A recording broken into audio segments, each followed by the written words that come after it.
Why would Toshiba potentially be picky about this? Surely they're going to go with Foxconn.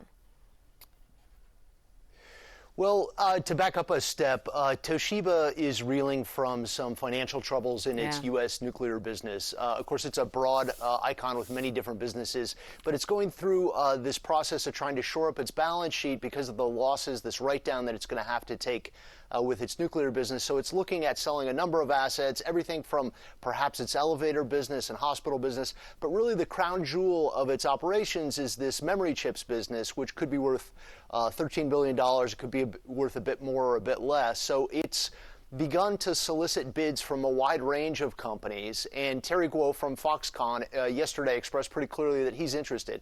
Now, he stands out for a key reason. All the other technology companies interested in this are already in the flash memory business, so they would face an antitrust review or some kind of regulatory scrutiny that could slow down the process, and that's a problem for Toshiba because they need to be able to get this cash pretty quickly.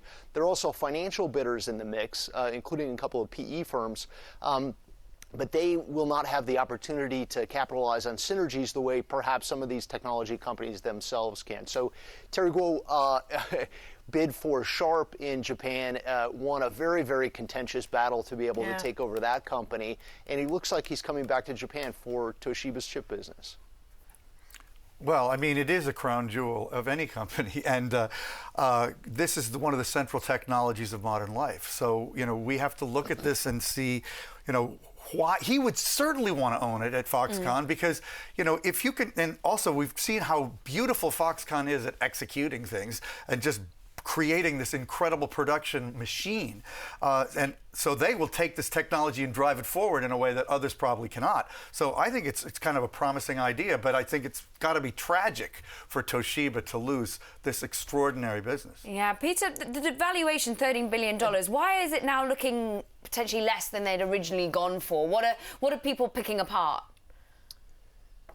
Well, certainly bidders know that this is something of a fire sale. Toshiba has to sell. It has to sell relatively quickly. It would like to avoid a tough antitrust review if it goes with some of the other bidders that are already in the flash memory business at this point. It also has this challenge that the Japanese government is not anxious to let this business go abroad.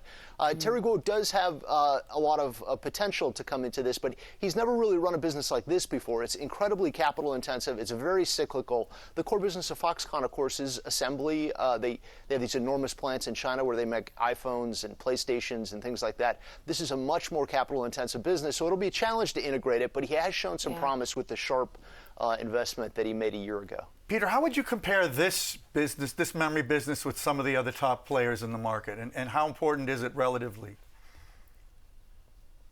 Well, Toshiba is number 2 in flash memory behind Samsung. Samsung is the leader in this market. And then the others that are below those top 2, SK Hynix, Western Digital, are all a bit smaller than Toshiba. So it's certainly a very, very good business, a very strong business.